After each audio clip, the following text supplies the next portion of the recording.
Imagine spending $124 billion in just 6 months. That's more money than most countries see in a decade. But here's the kicker. China just did exactly that, and most of the world didn't even notice. While America spent 2025 debating infrastructure bills and arguing over a high-speed rail line in California, China quietly built entire cities, massive energy grids, and transportation networks across 3 continents. We're talking about a $20 billion gas pipeline that will transform Nigeria forever, $15 billion port complex that could reshape East African trade, and industrial zones that will make Egypt China's manufacturing gateway to Europe. This isn't just about construction. This is about China building a parallel global empire through concrete, steel, and strategic debt. And the most shocking part, they're doing it faster than anyone thought possible. Before we dive into where all this money went, let's talk about what we're actually looking at here. Back in 2013, Xi Jinping announced something called the Belt and Road Initiative, basically a modern version of the ancient Silk Road. The goal: connect Asia, Africa, and Europe through Chinese-built infrastructure. For years, this seemed ambitious but manageable. China was spending maybe $50 to $80 billion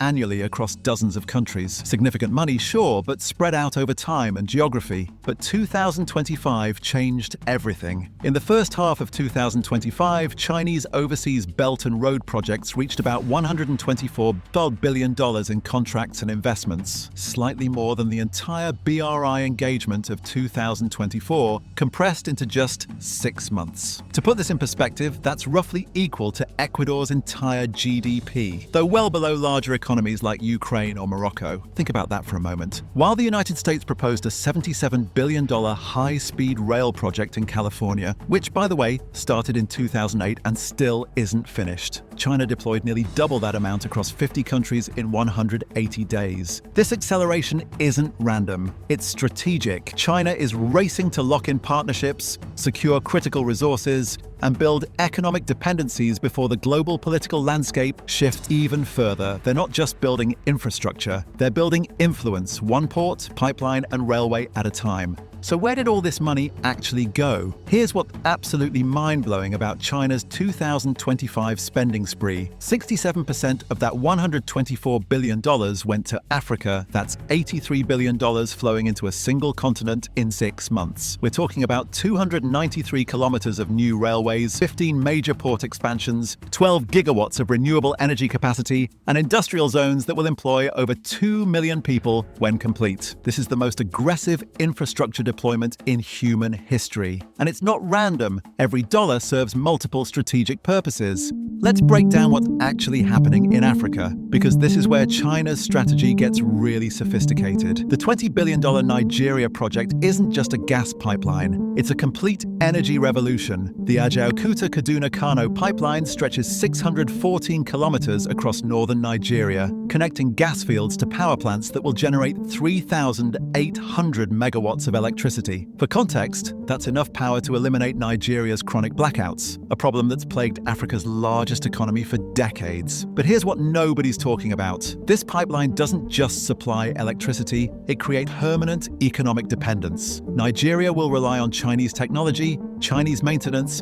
and Chinese financing for the next 30 years. When your entire power grid depends on one country, that country has enormous leverage over your economic and political decisions. Fast forward to Tanzania, where China just committed $15 billion to the Bagamoyo port project. When complete, this will be the largest port in East Africa, capable of handling 20 million containers annually. That's 3 times the capacity of Kenya's Mombasa port, which China also built. Think about the strategic implications here. China now controls the 2 largest ports on Africa's eastern coast. Every shipment from landlocked countries like Uganda, Rwanda, and the Democratic Republic of Congo flows through Chinese-controlled infrastructure. These countries don't just trade with China, they trade through China. The Egypt project might be even more significant. $12 billion is flowing into the Suez Canal economic zone to build 6 new industrial parks. Chinese manufacturers are relocating production from expensive domestic facilities to these Egyptian zones, where they can access European and African markets with lower labor costs and fewer regulations. This creates a fascinating dynamic. Egypt becomes China's manufacturing hub for Europe and Africa,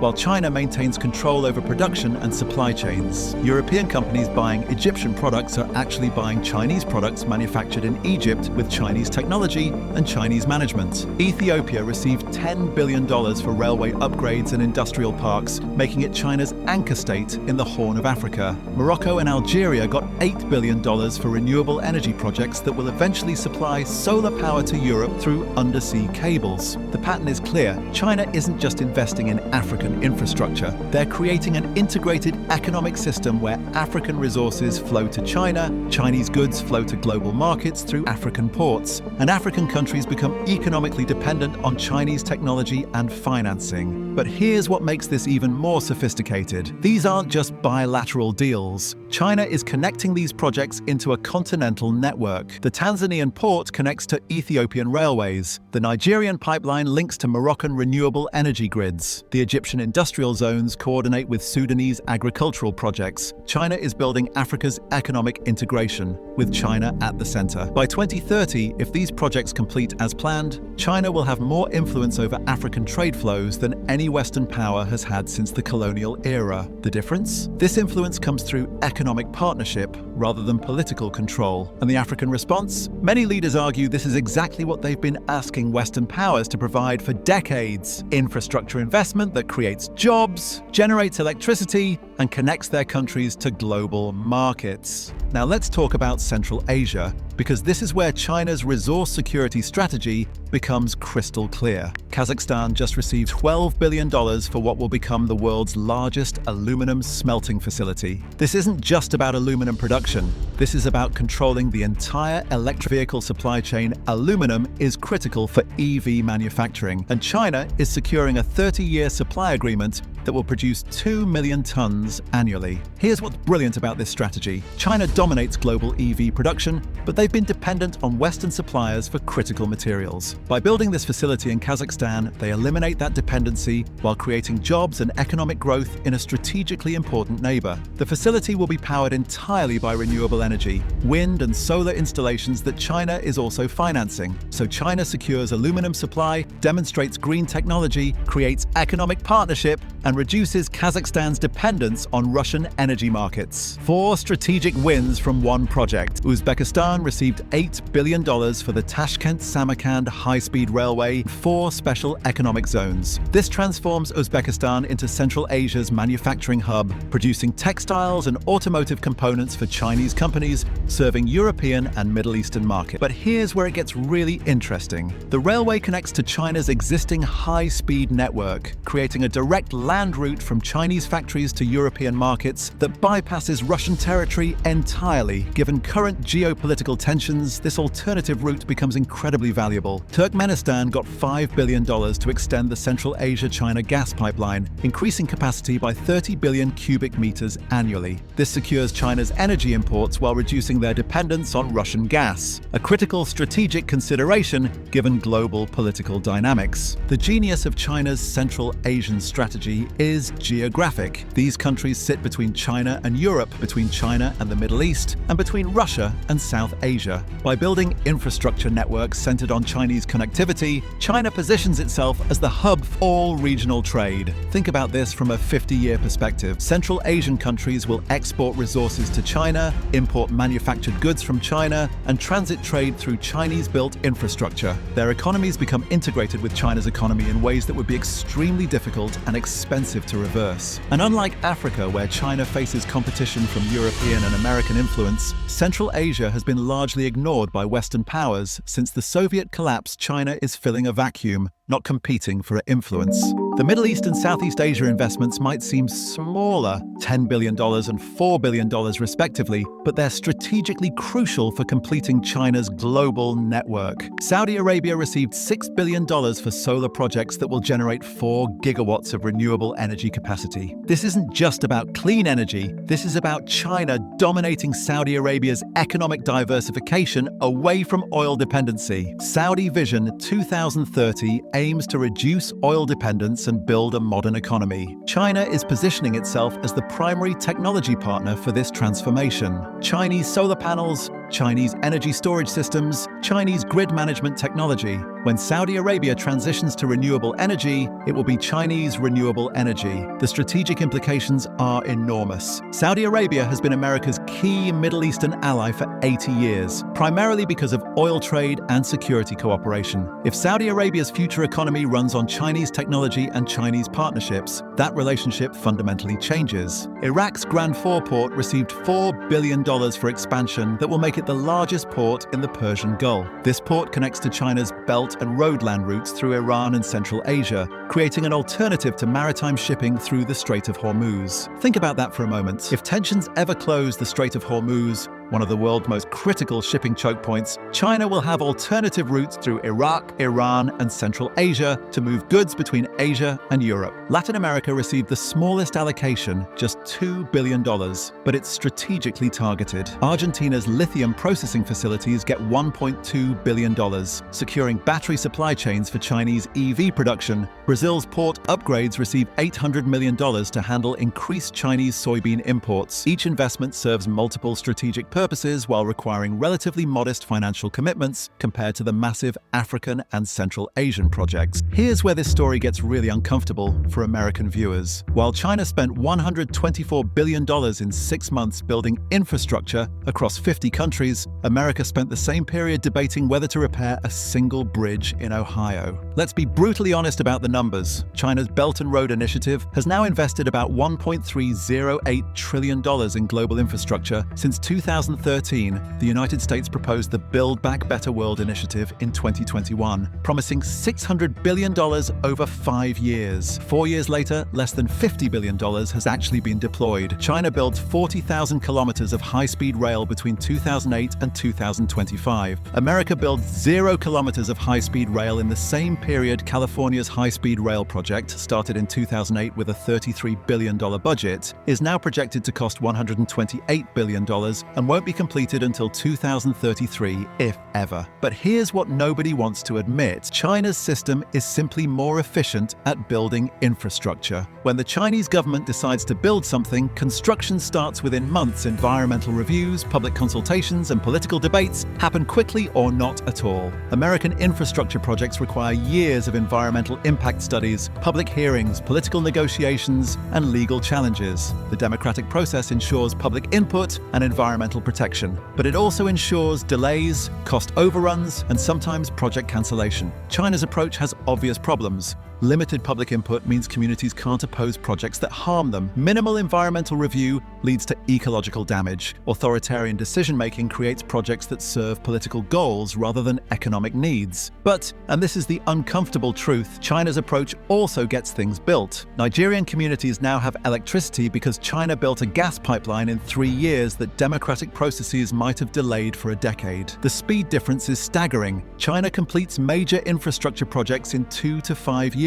American projects take 10 to 20 years from planning to completion. European projects often take even longer. China's state-owned enterprises can operate at a loss for strategic purposes. American companies need profitable returns. Chinese banks provide unlimited financing for strategic projects. American infrastructure depends on complex public-private partnerships and congressional appropriations. The result? Countries needing infrastructure can get Chinese financing and construction in 2 to 3 years, or they can wait 5 to 10 years for American alternatives that might never materialize. Now let's address the elephant in the room. China's infrastructure strategy has serious problems, and pretending otherwise would be dishonest. The debt trap reality is undeniable. Sri Lanka couldn't repay Chinese loans and lost Hambantota port to China on a 99-year lease. Pakistan owes China over $60 billion through the China-Pakistan Economic Corridor and struggles with repayment. Zambia faces a debt crisis largely due to Chinese infrastructure loans. Critics argue this is intentional, that China deliberately overlends to countries knowing they can't repay, then seizes strategic assets when they default. The evidence is mixed, but the pattern is concerning. Malaysia cancelled $20 billion in Chinese projects in 2018 after discovering massive cost overruns and corruption. Myanmar suspended a $3.6 billion port project due to debt concerns and public opposition. Even friendly countries are becoming more cautious about Chinese financing terms. Quality concerns are legitimate. Kenya's Chinese-built railway developed structural problems within 5 years. Ecuador's Chinese-built dam has serious engineering flaws. Some projects are built quickly but poorly, creating long-term maintenance problems. But here's the counter-argument that makes this complicated. China offers financing when no one else will. African countries sought infrastructure investment from Western sources for decades with minimal results. The World Bank and European development banks have strict requirements, lengthy approval processes, and limited funding. China shows up with financing, construction capability, and willingness to build in challenging conditions. Yes, the terms might be problematic, but the alternative for many countries is no infrastructure at all. Many African leaders argue that Western criticism of Chinese investment is hypocritical. European colonialism extracted resources for centuries without building lasting infrastructure. American companies invest in African resources, but rarely in African development. Even with all these problems, countries keep choosing Chinese investment. The 2025 acceleration to $124 billion suggests that demand for Chinese infrastructure financing is increasing, not decreasing. Let's zoom out and look at what China's $124 billion spending spree actually means for the world order we've known for the past 80 years. By 2030, China will have direct economic partnerships with countries controlling 60% of global lithium reserves, 40% of aluminum production, 35% of natural gas reserves, and 25% of oil production. They're not just building infrastructure, they're building resource security that could last for generations. The geopolitical implications are staggering. When countries owe China billions in infrastructure debt, their foreign policy options become limited. They can't easily oppose Chinese positions on Taiwan, Hong Kong, or South China Sea disputes without risking economic retaliation. We're already seeing this. Countries that once criticized China's human rights record now need to stay silent. Nations that might have supported American positions in international disputes now abstain or support China. The dollar's dominance as the global reserve currency faces its first serious challenge in decades. Many Belt and Road projects are financed in yuan, not dollars. Countries can increasingly trade with each other using Chinese currency and Chinese banks, bypassing the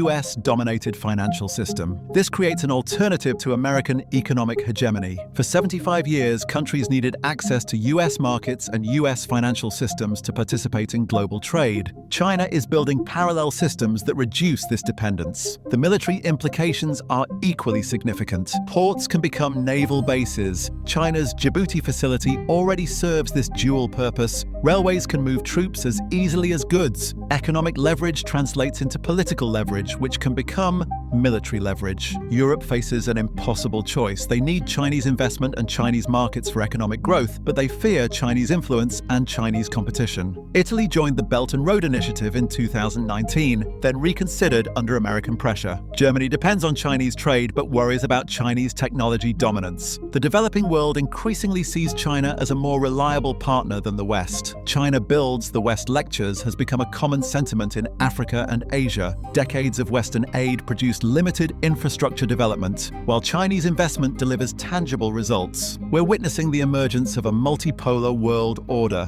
American dominance isn't ending, but American monopoly on global influence is. China's infrastructure strategy creates a parallel global system. Chinese financing, Chinese technology, Chinese trade routes, Chinese currency. Countries can choose between American-led systems and Chinese-led systems, or participate in both. This competition could benefit developing countries by giving them more options, or create dangerous geopolitical tensions. China's transformation from a struggling nation to an infrastructure superpower spending $124 billion in 6 months has been nothing short of remarkable. But the big question remains, can they maintain this pace? And what happens if they can't? China's domestic economy faces serious challenges. Real estate debt, demographic decline, and slowing growth could limit their ability to finance global infrastructure projects. If China's economy stumbles, dozens of countries could be left with half-finished projects and unpayable debts. But if China succeeds, we're looking at a fundamental fundamentally different world by 2030, a world where Beijing, not Washington, is the primary source of development financing, where Chinese technology standards, not American standards, dominate global infrastructure, where the yuan, not the dollar, facilitates international trade. The most fascinating part? This transformation is happening through infrastructure investment, not military conquest. China is building influence one port, pipeline, and railway at a time.